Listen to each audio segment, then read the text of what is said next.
Selamat pagi semua. Dalam pertemuan yang ketiga ini kita akan membahas tema tentang pidato. Pertama, definisi pidato. Pidato itu kegiatan berbicara di depan umum untuk menyampaikan gagasan, pikiran, atau informasi serta tujuan dari pembicara kepada orang lain dalam audiens dengan cara lisan. Pidato juga bisa diartikan sebagai seni persuasi, seni membujuk, seni mempengaruhi orang. Pidato mempunyai hubungan dengan retorika, yaitu seni menggunakan bahasa secara efektif. Itu definisi. Metode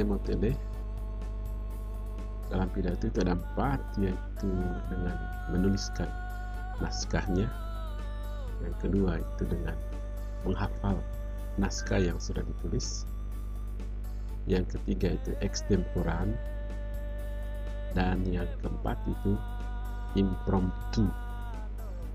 Naskah, hafalan, extemporan, dan impromptu.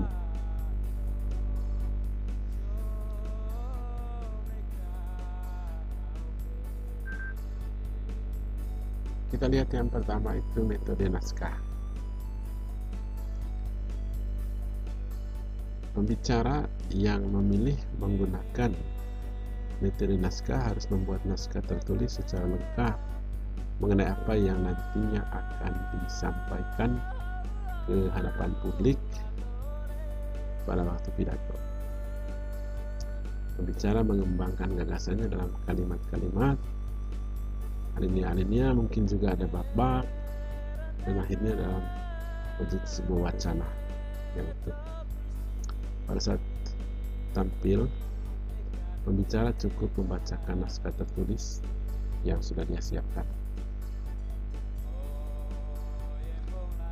Selain membaca naskah, hal yang kedua itu menghafal naskah yang sudah ditulis. Dengan metode hafal, ya, seorang orator atau tukang pidato menghafal di luar kepala naskah yang sudah disusun. Pembicara tidak membuat naskah tertulis terlebih dahulu, tapi langsung mengingatnya dalam kepala. Tapi ada juga yang ditulis dulu, disusun secara tertulis, lalu setelah itu dihafal, dan hafalan itu yang dibawakan di hadapan publik. Di depan publik, pembicara menyajikan kalimat-kalimat yang sudah disusun sebelumnya secara tertulis dan juga telah dihafal, tersimpan dalam memori. Apa yang dimaksud dengan extemporan? Extemporan itu tidak membuat naskah tertulis yang lengkap, juga tidak menghafalkan gagasan yang ingin disampaikan. Jadi pembicara hanya membuat garis-garis besar, kalimat-kalimat singkat sebagai garis besar pemikirannya.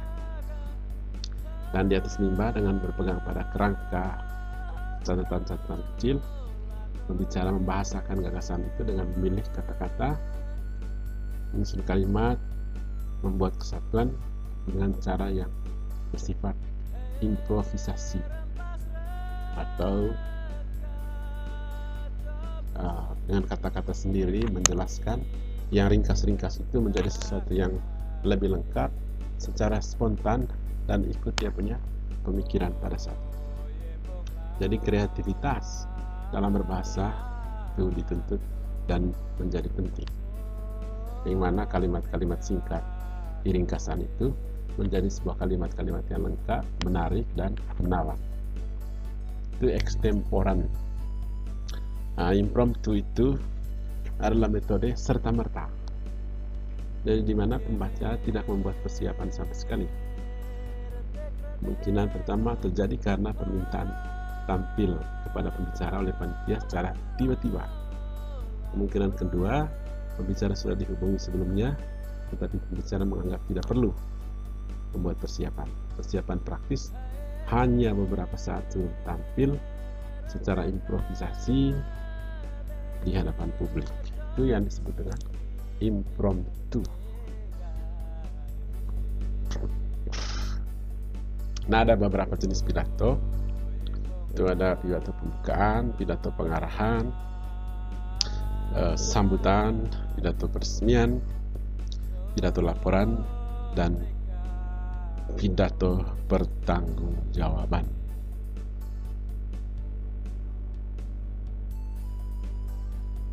Berdasarkan tujuan, pidato dibedakan menjadi pidato informatif, bertujuan untuk menyampaikan informasi.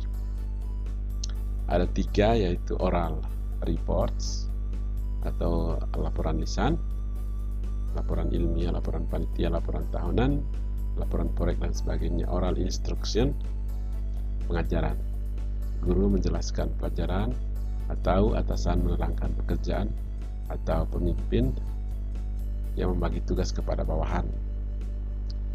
Lalu kemudian informative lectures, kuliah, ceramah, presentasi di depan konferensi, penyajian makalah, pengajian. Seperti yang saya lakukan ini, ya itu bagian dari informative lectures atau kuliah. Yang kedua itu pidato persuasif, bertujuan untuk mempengaruhi pendapat, sikap, dan tindakan orang lain. Lalu yang ketiga itu pidato rekreatif.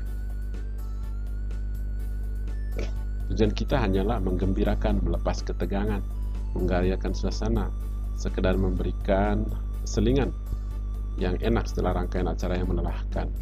Pidato rekreatif tidak selalu bersifat lelucon atau hanya cari-cari hal yang lucu. Kita juga dapat mencari pengalaman yang luar biasa, eksotik, aneh tapi nyata, aneh tapi tidak nyata, dan lain-lain.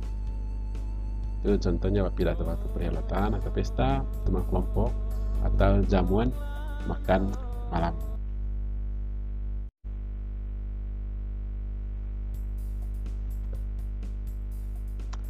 Agar sukses berpidato ada 5 langkah yang harus dilakukan. Pertama itu survei, yang kedua analisis situasi, yang ketiga rencana tebagan pidato, yang keempat aktualisasi pidato, yang kelima pencatatan dan evaluasi. Kita lihat satu persatu. Survei itu survei undangan, siapa saja yang diundang pada saat pidato kita bawakan, tanggalnya, tempatnya, waktu, acara apa, dan busananya apa, pendengarnya siapa, status sosial mereka itu bagaimana, secara intelektual kemampuan mereka itu bagaimana, lalu sebenarnya interest mereka itu apa, hal-hal yang kita rasa untuk mereka itu penting apa saja, dan bahasa yang mereka pakai itu seperti apa. Terus tempat bicara, jarak dari rumah penduduk, terus situasi sound system di sekitar tempat kita berbicara, terus sarana prasarana, susunan kursi, podium, dan sebagainya.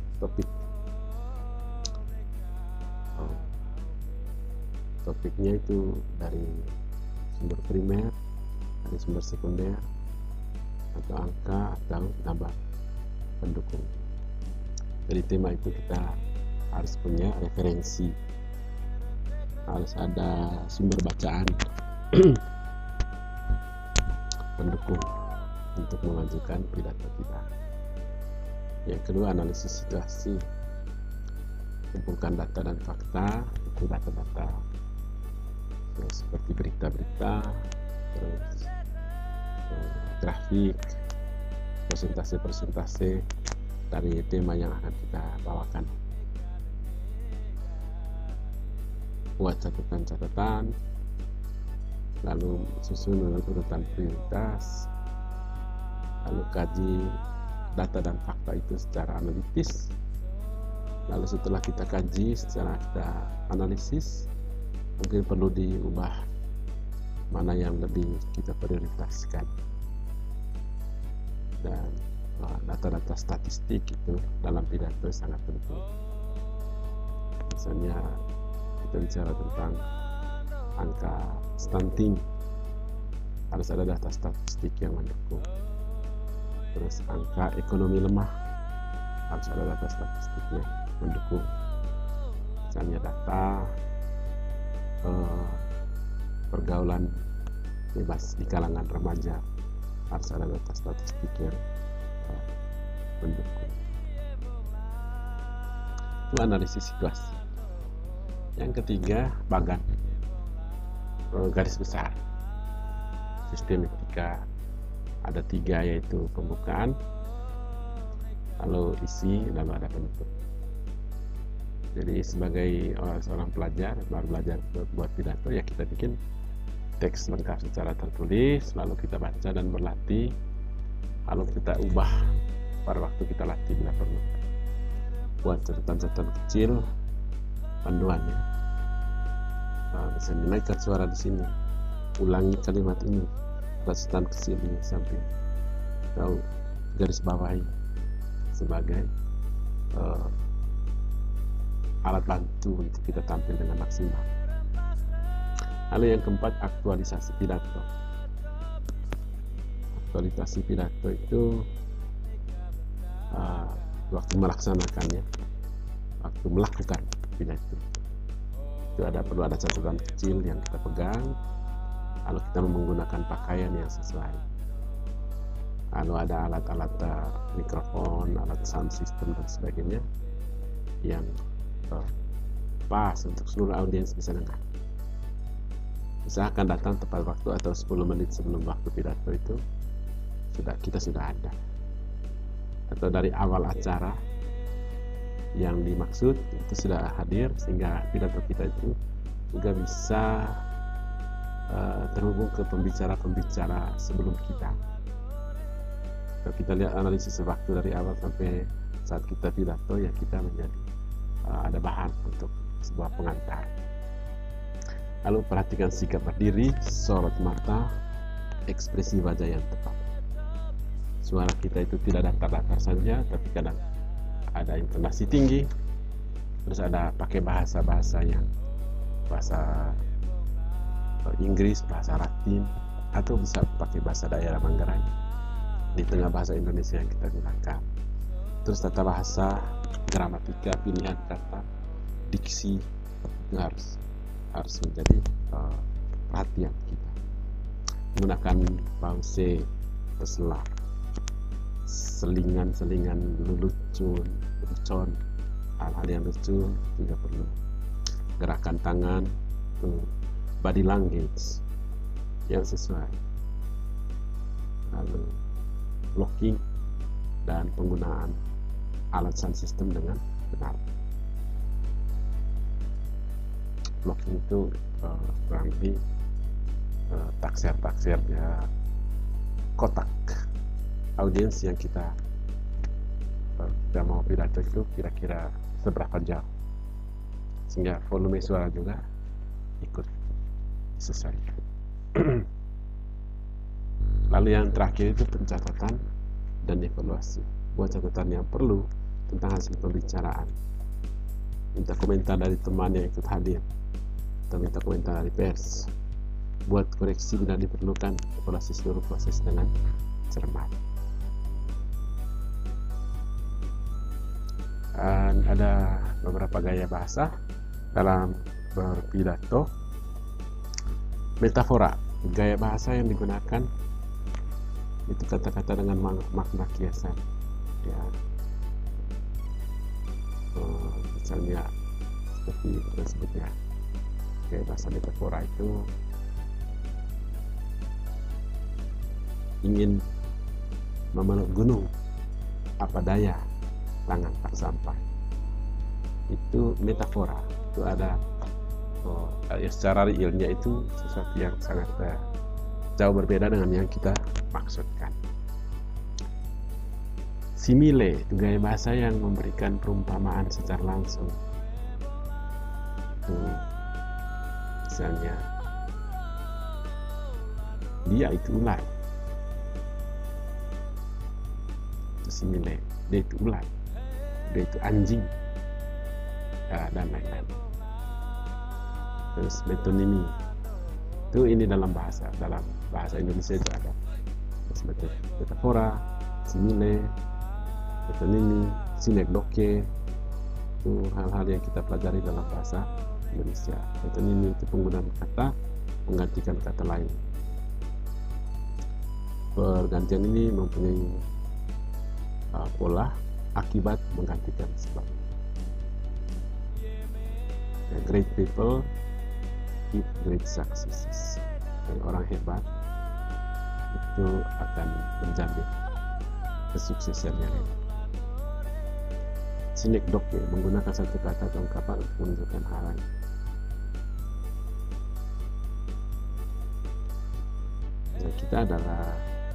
Kita itu 60 jiwa di sini di dalam ruangan. Berikutnya teknik produksi suara dalam pidato. Jadi kecepatan kata-kata yang kita ungkapkan.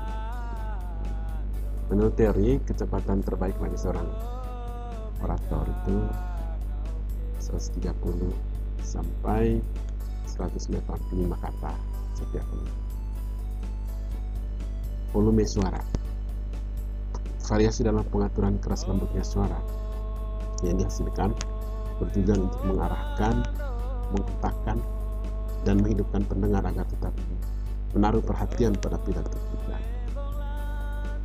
Itu penting karena kadang-kadang orang hanya ikut sampai dengan 5 sampai 8 menit lalu orang punya perhatian sudah mulai kiri kanan.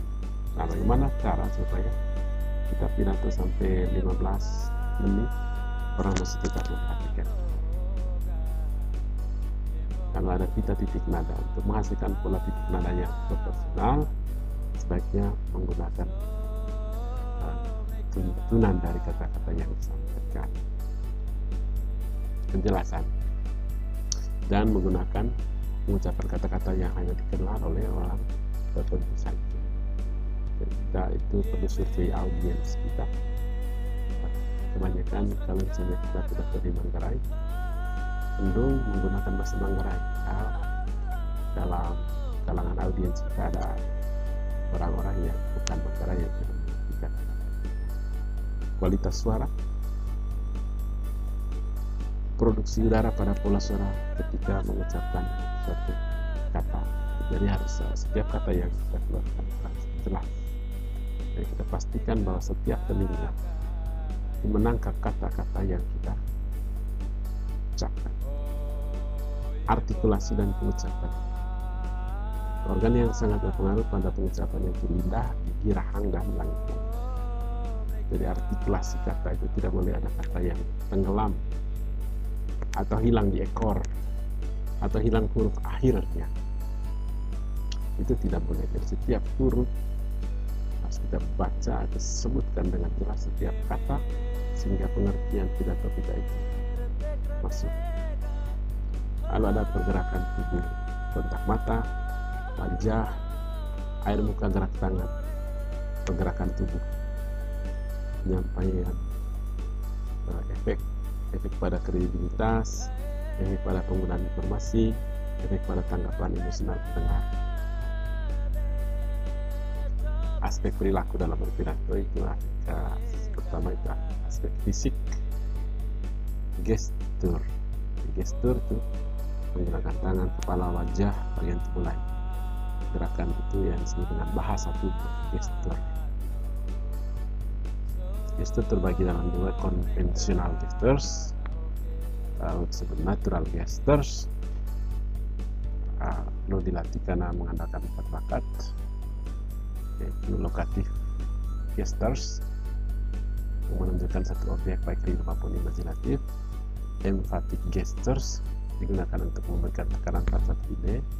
Picturing gestures digunakan untuk memberi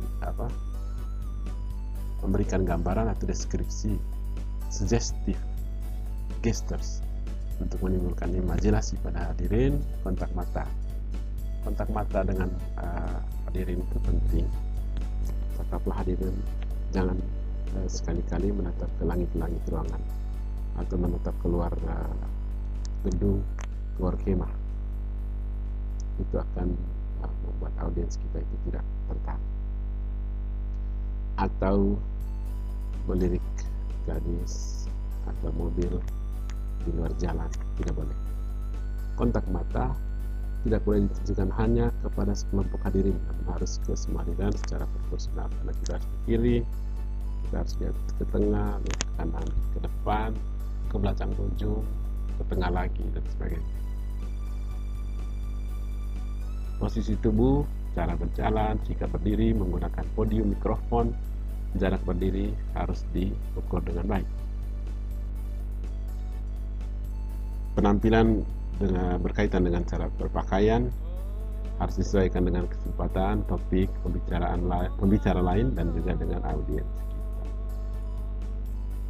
Perilaku hadirin. Langkah pertama yang harus kita lakukan adalah mencari informasi mengenai audiens, pengetahuan audiens tentang kita, tingkat pendidikan, jenis kelamin, usia, status sosial, afiliasi politik, afiliasi agama, pekerjaan, pendapatan, keanggotaan dalam satu klub, latar belakang geografis, dan kebudayaan. Aspek psikologis, rasa percaya diri, antusiasme, simpati, punya pengetahuan luas, rendah hati ya, rendah hati, sukacita, konsentrasi, ketulusan, bersahaja, meyakinkan, punya rasa humor. Sikap yang merugikan itu rendah diri, karena beda rendah hati dan rendah diri. Rendah diri itu merasa kecil, merasa tidak selevel, merasa tidak sanggup, dan sebagainya. Sedangkan rendah hati itu keluasan untuk menghargai orang lain. Terlalu menonjolkan diri, terlalu sok tahu, terlampau percaya diri, over confidence, ragu, takut buat salah, minta maaf yang terlalu berlebihan, atau terlalu asik dengan diri sendiri. Cara untuk pidato itu yang bagus itu menyimpulkan dan mengemukakan ringkasan pembicaraan, menyatakan kembali gagasan utama, mendorong halayak untuk bertindak, mengakhiri dengan klimaks, mengatakan kutipan saja, kitab suci peribahasa atau bahasa-bahasa lainnya, bahasa asing maksudnya, menjadikan contoh yang berupa ilustrasi, menerangkan maksud sebenarnya dari secara pribadi dari pembicara, memuji dan menghargai audiens, membuat pernyataan yang humor, atau menceritakan anekdot yang lucu. Contoh naskah pidato itu kamu bisa baca sendiri. Demikian.